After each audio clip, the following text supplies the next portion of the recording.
No two projects are exactly the same, which means there are many different ways to manage them.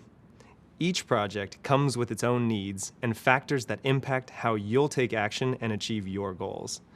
There are many ways to manage projects, and not always one right way to do so. Picture this. You're project managing a political campaign for a local candidate. To make it happen, you need to think about things like your available resources, the people you'll be working with, the election date, and the location. You need to be aware of lots of details to successfully complete your project. Because so many different things can impact a project, it's important to understand its basic structure. We call this structure the project life cycle. The life cycle is a great way to guide your project in the right direction so that you and your project stay on track and end up in the right place. Most project life cycles have 4 major phases, each with their own set of tasks and concerns. Check it out.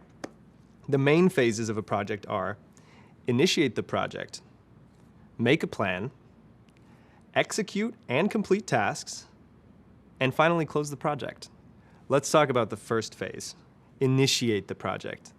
This is the launchpad for the entire process of your project.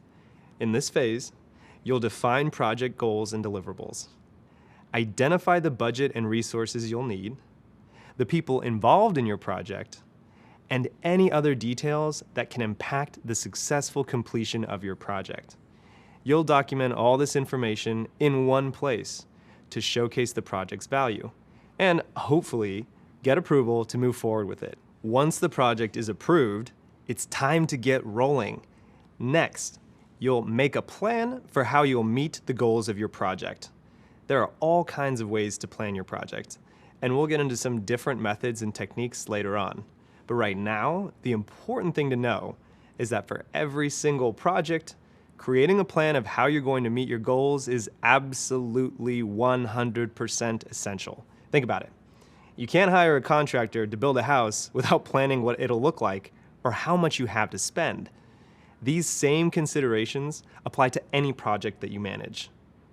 To be effective, your plan needs to include a lot of things. For example, a budget, a breakdown of all the tasks that you need to be completed, ways to communicate team roles and responsibilities, a schedule, resources, and what to do in case your project encounters problems or needs to change.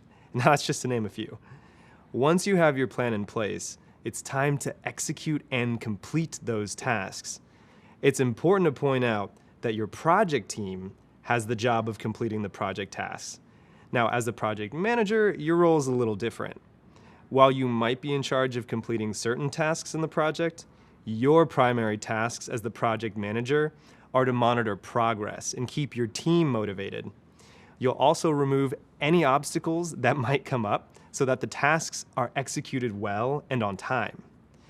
Finally, when all the tasks have been completed, all the resources have been accounted for, and the project has crossed the finish line, it's time to close the project. Why is it important to close? Well, one big reason is so your team has a moment to celebrate all of their hard work. But closing the project is also a chance to evaluate how the project went. You can make note of what worked and what didn't, so you can plan better for next time. Even if the project was a massive success, it's helpful to take time to reflect. Closing the project is also a great way to connect with anyone outside your team who may have had interest in the project's goal. You can let everyone know what was completed and what you accomplished. Some projects, like the campaign example, will have a firm end date.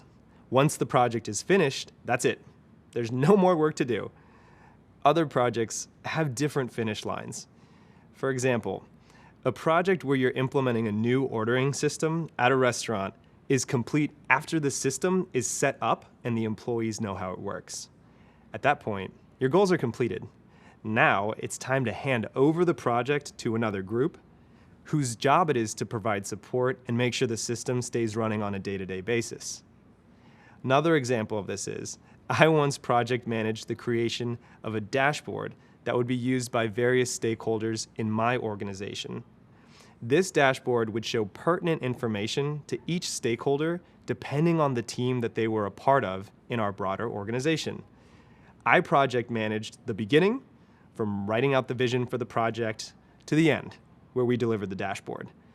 Now, once I passed off the final product, I transitioned the continued update of each team's data and the corresponding dashboard page to the respective teams. Think of it like turning over the keys of a newly built house to its new owner. The project of building the house is complete, and now it's up to the owner to take care of the house's maintenance and the upkeep. So there you have it, the project lifecycle. The exact name for each phase might change depending on the type of project or organization you work for, but the general idea stays the same. And following the project processes you will learn in this course will set you up for project management success. Next, we'll take a closer look into what happens during each phase of the traditional project lifecycle.